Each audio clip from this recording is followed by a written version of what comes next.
चलिए जान लेते हैं देवी के इन 10 महाविद्याओं से क्या संबंध है भगवान शिव के 10 अवतारों का। तंत्र मंत्र और सिद्धि के क्षेत्र में माँ दुर्गा की 10 महाविद्या का सबसे ज़्यादा प्रभाव है।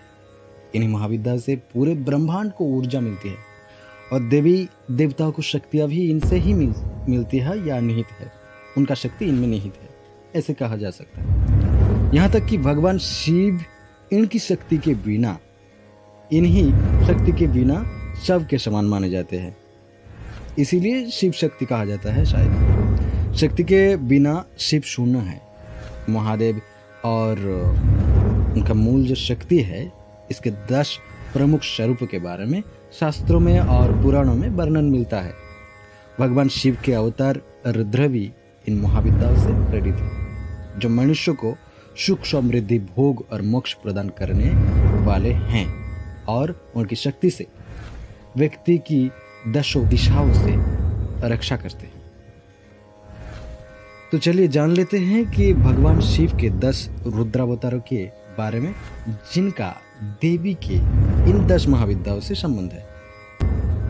ऐसा भी मान सकते हैं आप कि ये जो 10 रुद्रावतार है, ये इन 10 जो महाविद्या है इनके पति है या स्वामी है। और दूसरा भी कहा जाता है कि ये 10 जो रुद्रावतार है ये 10 महाविद्या के भैरव है, इनको भैरव कहा जाता है। वो वाले जो भैरव है मतलब जो अष्ट भैरव बोलते हैं वो अलग है, पर ये 10 महाविद्या के लिए जो अलग से पकड़ते हैं मतलब मानते हैं, ये इसका बात मैं करता हूँ अभी। 10 महाविद्या माँ काली, फिर माँ तारा, 2 में माँ तारा, देन माँ भुवनेश्वरी, माँ बगलामुखी, कमला, क्षीणमस्ता, त्रिपुर सुंदरी, भैरवी, मातंगी, धूमावत। अभी इन जो 10 महाविद्या है इनका जो साधना किया जाता है गुप्त नवरात्रि में, या तो 4 नवरात्रि आता है टोटल, 2 गुप्त और 2 प्रकट में होता है। तो इनमें से सब में भी किया जाता है, पर जो तंत्र मंत्र का चर्चा करते हैं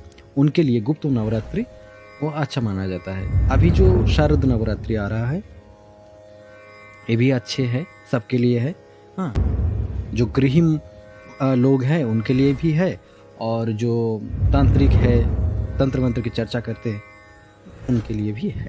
महाकालेश्वर रुद्रावतार, शिव के 10 रुद्रावतार में से सबसे पहला अवतार महाकालेश्वर रुद्रावतार माना जाता है। इस 10 अवतार का संबंध शक्ति महाविद्या महाकाली से है। तो नाम से पता चल रहा है कि महाकालेश्वर, तो यहाँ पे जाहिर सी बात है कि महाकाली के साथ इनका संबंध होगा।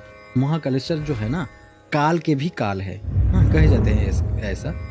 तो इनके स्वरूप श्यामवर्णी है। उज्जैन में स्थित महाकालेश्वर ज्योतिर्लिंग को महाकाली से ही शक्तियाँ मिलती है, और उज्जैन के गढ़कालिका क्षेत्र माँ काली का उपखंड शक्तिपीठ के रूप में स्थित है। मूल महाकालिका मंदिर जो है पश्चिम बंगाल जो है, जो कि मैं कलकत्ता से हूँ, मतलब मैं कलकत्ता के नज़दीक का हूँ, तो मुझे पता है यहाँ पे कलकत्ता में ही मंदिर है महाकाली का। फिर तारकेश्वर रुद्रावतार, भगवान शिव के 10 रुद्रावतार में से दूसरे पर तारकेश्वर महारुद्रावतार होता है। ये तारकेश्वर के नाम से भी प्रचलित है, और इस रुद्रावतार का संबंध देवी तारा माँ से है, ऐसा माना जाता है। तारकेश्वर रुद्रावतार तारे के समान पीताम्बर है, अर्थात मतलब नीला और पीला एक साथ मिल के जैसा होता है वैसे, हाँ ऐसा माना जाता है। तारापीठ जो है ना, पश्चिम बंगाल के एक नदी के पास होता है, जो दरका बोलते हैं उसको, महाश्मशान वहाँ पे है। कुछ दिन पहले मैंने गया था वहाँ पे, ये वीडियो में मैं थोड़ा सा क्लिप दे दूँगा, आपको दिखेगा।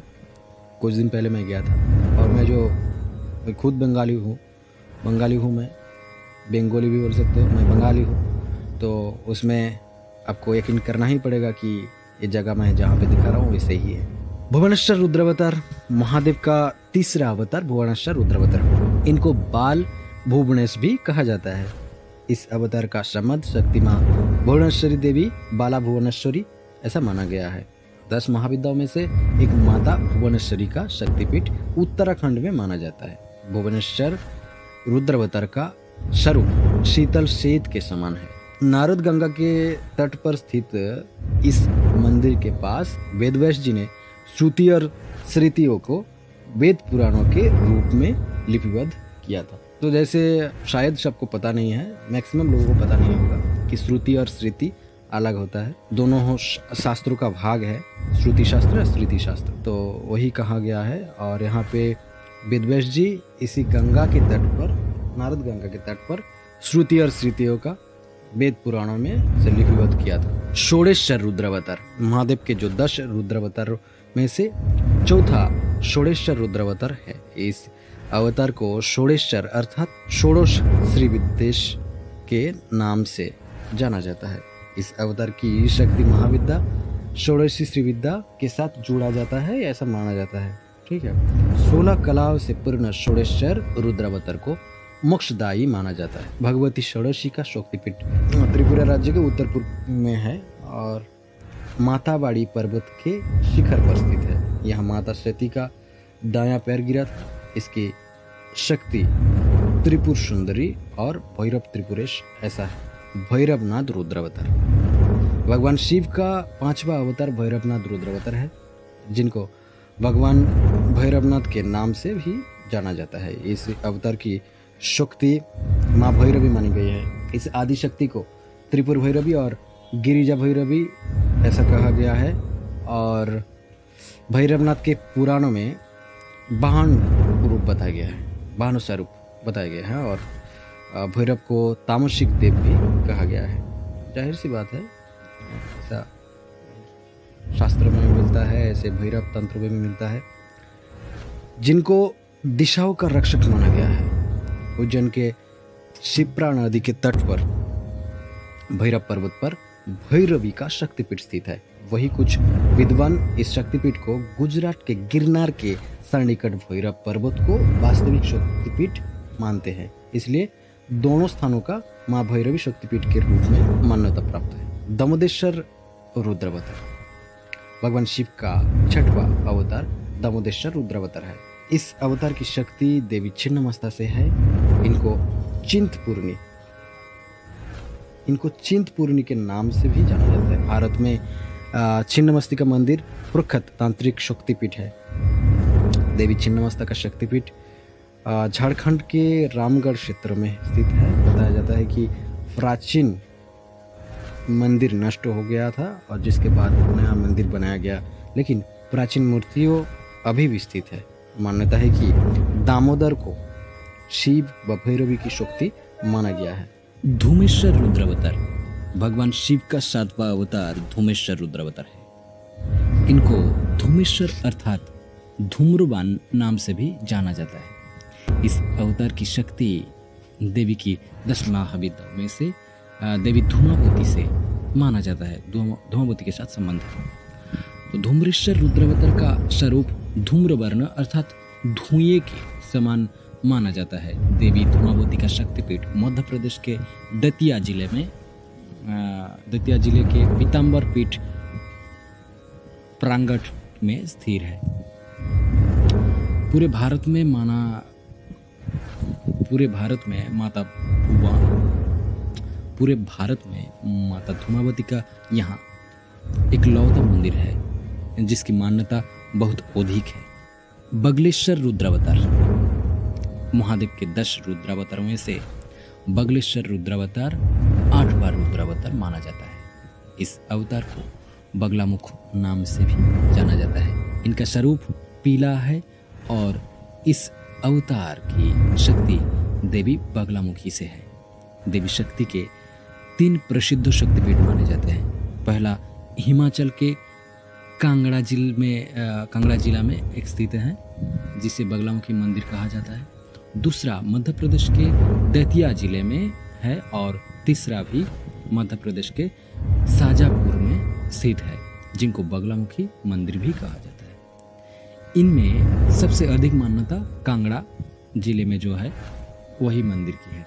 फिर मतंगेश्वर रुद्रावतार भगवान शिव का 9वां अवतार मतंगेश्वर रुद्रावतार है।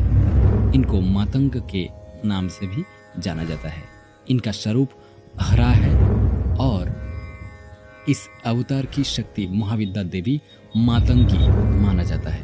माता भगवती की इस शक्ति की पूजा उच्छिष्ट चंडालिनी के रूप में किया जाता है। इस शक्तिपीठ का मंदिर मध्य प्रदेश के झाबुआ शहर में स्थित है और इनको ब्राह्मणों को कुल देवी माना जाता है। लास्ट में आता है कमलेश्वर रुद्रावतार। महादेव के 10 रुद्रावतारों में से कमलेश्वर रुद्रावतार जो है 10वां रुद्रावतार माना जाता है। शिव के इस अवतार को कमलेश के नाम से भी जाना जाता है। कमलेश्वर रुद्रावतार की शक्ति महाविद्या कमला के साथ है। इस रुद्रावतार का स्वरूप 64 कलाओं वाला और कमल के समान अष्टदलकारी और इनको शिव का कमल स्वरूप कहा जाता है। ये था 10 महाविद्या और उनके जो रुद्र उसके बारे में। इन 10 महाविद्याओं को प्रवृत्ति के आधार पर 3 समूहों में बांटा गया है। सोमकटी, उग्रकटी और सोमोग्र मिश्रकटी। सोमकटी में त्रिपुर सुंदरी भुवनेश्वरी मातंगी कमला, उग्रकटी में काली छिन्नमस्ता धूमावती और बगलामुखी, सोमो और उग्र मिश्र में तारा और त्रिपुर भैरव।